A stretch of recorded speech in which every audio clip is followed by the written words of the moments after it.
ಮಕರ ರಾಶಿಯವರೇ, ನೀವು ಎಷ್ಟು ಮೌನವಾಗಿ ಕಷ್ಟಪಟ್ಟು ಕೆಲಸ ಮಾಡಿದರೂ, ಎಷ್ಟು ಶ್ರಮದಿಂದ ನಿಮ್ಮ ಭವಿಷ್ಯವನ್ನು ಕಟ್ಟಿಕೊಳ್ಳಲು ಪ್ರಯತ್ನಿಸಿದರೂ, ನಿಮ್ಮ ಹೃದಯದ ಒಳಗೆ ಒಂದು ಪ್ರಶ್ನೆ ಮತ್ತೆ ಮತ್ತೆ ಕೇಳಿಸುತ್ತಿದೆಯೇ? ನನ್ನ ಪ್ರಯತ್ನಕ್ಕೆ ಸರಿಯಾದ ಫಲ ಸಿಗುತ್ತಿದೆಯೇ? ಅಥವಾ ನಾನು ಮಾತ್ರ ಜೀವನದ ಭಾರ ಹೊರುತ್ತಿದ್ದೇನಾ? ನೀವು ಹೊರಗೆ ನೋಡಲು ತುಂಬ ಸ್ಟ್ರಾಂಗ್, ಡಿಸಿಪ್ಲಿನ್, ಜವಾಬ್ದಾರಿಯುತ ವ್ಯಕ್ತಿ. ಆದರೆ ಒಳಗೆ ಕೆಲವೊಮ್ಮೆ ತುಂಬ ಒಂಟಿತನ, ಒತ್ತಡ ಮತ್ತು ಯಾರಿಗೂ ಹೇಳಲಾಗದ ಭಾರ ನಿಮ್ಮೊಳಗೆ ಜಮೆಯಾಗುತ್ತಿದೆಯಾ? ಹಾಗಾದರೆ ದಯವಿಟ್ಟು ಗಮನವಿಟ್ಟು ಕೇಳಿ. ಈ ಮಾತುಗಳು ಕೇವಲ ನಿಮಗಾಗಿ ಮಾತ್ರ. ಮೊದಲು ಒಂದು ಚಿಕ್ಕ ಮನವಿ, ಓಂ ಶನೈಶ್ಚರಾಯ ನಮಃ ಎಂದು ಕಮೆಂಟ್ ಮಾಡಿ. ಏಕೆಂದರೆ ಮಕರ ರಾಶಿಯ ಅಧಿಪತಿ ಶನಿ ಕ್ರಮ, ಶ್ರಮ, ನ್ಯಾಯದ ದೇವರು. ಮಕರ ರಾಶಿ ಎಂದರೆ ಪರ್ವತದ ಮೇಕೆ. ಹಂತ ಹಂತವಾಗಿ, ನಿಧಾನವಾಗಿ ಆದರೆ ಖಚಿತವಾಗಿ ಶಿಖರವನ್ನು ಏರುವವರು ನೀವು. ನಿಮ್ಮ ಜೀವನದಲ್ಲಿ ಯಾವುದೇ ವಿಷಯ ಸುಲಭವಾಗಿ ಸಿಗುವುದಿಲ್ಲ. ಆದರೆ ನೀವು ಗಳಿಸಿದ ಪ್ರತಿಯೊಂದು ಯಶಸ್ಸು ಗಟ್ಟಿಯಾಗಿರುತ್ತದೆ.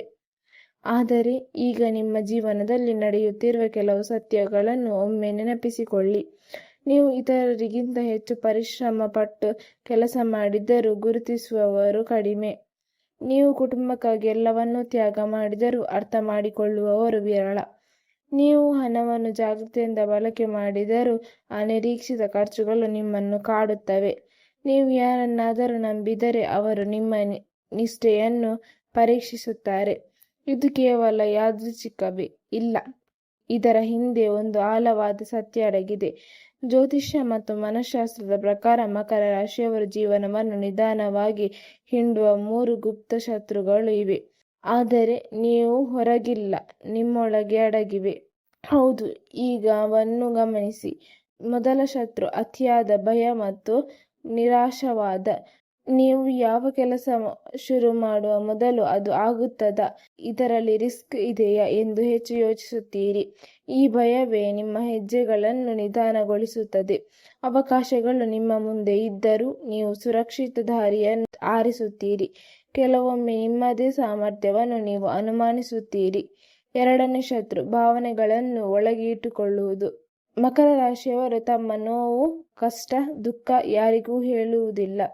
ನಾವು ಹ್ಯಾಂಡಲ್ ಮಾಡುತ್ತೇನೆ ಎಂದು ಒಳಗೆ ಇಟ್ಟುಕೊಳ್ಳುತ್ತಾರೆ. ಆದರೆ ಈ ಮೌನವೇ ಒಂದು ದಿನ ದೊಡ್ಡ ಒತ್ತಡವಾಗಿ ಮಾರ್ಪಡುತ್ತದೆ.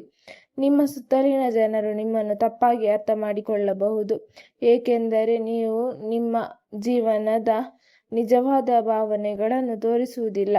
ಮೂರನೇ ಶತ್ರು ಅತಿಯಾದ ಕೆಲಸ ಮತ್ತು ಸ್ವತಃ ನಿಮಗೆ ಸಮಯ ಕೊಡದಿರುವುದು. ನೀವು ಕೆಲಸಕ್ಕಾಗಿ ನಿಮ್ಮ ಜೀವನವನ್ನೇ ಅರ್ಪಿಸುತ್ತೀರಿ. ವಿಶ್ರಾಂತಿ, ಸಂತೋಷ, ಸ್ವಯಂ ಸಮಯ ಇವುಗಳನ್ನೇ ಮರೆತು ಬಿಡುತ್ತೀರಿ. ಇನ್ನೂ ಸ್ವಲ್ಪ ಕೆಲಸ ಮುಗಿದ ಮೇಲೆ ಎಂದು ಮುಂದೂಡುತ್ತಾ ಹೋಗುತ್ತೀರಿ. ಆದರೆ ಜೀವನವೇ ಕಳೆದು ಹೋಗುವ ಮಟ್ಟಿಗೆ ಕೆಲಸ ಮಾಡುವುದು ನಿಮ್ಮ ಆರೋಗ್ಯಕ್ಕೂ ಮನಸ್ಸಿಗೂ ಹಾನಿಕಾರಕ. ಮಕರ ರಾಶಿಯವರೇ, ಈ 3 ಗುಪ್ತ ಶತ್ರುಗಳನ್ನು ನೀವು ಜಯಿಸದವರೆಗೂ ನೀವು ಎಷ್ಟೇ ಸಾಧನೆ ಮಾಡಿದರೂ ಮನಸ್ಸಿಗೆ ಶಾಂತಿ ಸಿಗುವುದಿಲ್ಲ. ಹಾಗಾದರೆ ಪರಿಹಾರವೇನು? ಮೊದಲದು, ನಿಮ್ಮ ಭಯವನ್ನು ಎದುರಿಸಿ. ಸಣ್ಣ ಸಣ್ಣ ರಿಸ್ಕ್ ತೆಗೆದುಕೊಳ್ಳಿ. ನಿಮ್ಮ ಮೇಲೆ ವಿಶ್ವಾಸ ಬೆಳೆಸಿಕೊಳ್ಳಿ. ಎರಡನೆಯದು, ನಿಮ್ಮ ಭಾವನೆಗಳನ್ನು ಹಂಚಿಕೊಳ್ಳಿ. ನಂಬಿಕೆಯ ವ್ಯಕ್ತಿಯೊಂದಿಗೆ ಮಾತನಾಡಿ. ನಿಮ್ಮ ಹೃದಯವನ್ನು ಹಗುರ ಮಾಡಿಕೊಳ್ಳಿ. ಮೂರನೆಯದು, ಜೀವನದಲ್ಲಿ ಬ್ಯಾಲೆನ್ಸ್ ತನ್ನಿರಿ. ಕೆಲಸ ಮಾತ್ರವಲ್ಲ, ವಿಶ್ರಾಂತಿ, ಹವ್ಯಾಸ, ಸಂತೋಷಕ್ಕೂ ಸಮಯ ಕೊಡಿ. ಶನಿದೇವರ ಅನುಗ್ರಹಕ್ಕಾಗಿ ಪ್ರತಿ ಶನಿವಾರ ದೀಪ ಹಚ್ಚಿ ಬಡವರಿಗೆ ಸಹಾಯ ಮಾಡಿ. ಶಿಸ್ತು ಮತ್ತು ಧರ್ಮದ ಮಾರ್ಗದಲ್ಲಿ ನಡೆಯಿರಿ. ಶನಿ ನಿಮಗೆ ತಡವಾದರೂ ಖಚಿತವಾದ ಫಲ ನೀಡುತ್ತಾನೆ. ಒಂದು ಮಾತು ನೆನಪಿಟ್ಟುಕೊಳ್ಳಿ ಮಕರ ರಾಶಿಯವರೇ, ನೀವು ನಿಧಾನವಾಗಿ ನಡೆದುದರಿಂದ ನೀವು ಹಿಂದುಳಿದವರು ಅಲ್ಲ. ನೀವು ಕಟ್ಟುತ್ತಿರುವ ಜೀವನ ಗಟ್ಟಿಯಾದ ನೆಲೆಯ ಮೇಲೆ ನಿಂತಿದೆ. ಈ 3 ಶತ್ರುಗಳನ್ನು ನೀವು ಜಯಿಸಿದ ದಿನದಿಂದ ನಿಮ್ಮ ಜೀವನದಲ್ಲಿ ಶಾಂತಿ, ಯಶಸ್ಸು ಮತ್ತು ನಿಖರವಾದ ಸಂತೋಷ ಹರಿದು ಬರುತ್ತದೆ. ನಿಮ್ಮ ಹೊಸ ಅಧ್ಯಾಯ ಇದೇ ಕ್ಷಣದಿಂದ ಆರಂಭವಾಗಲಿ. ಈ ವಿಷಯ ನಿಮ್ಮ ಮನಸ್ಸಿಗೆ ತಾಗಿದರೆ ಕಮೆಂಟ್ ಮಾಡಿ.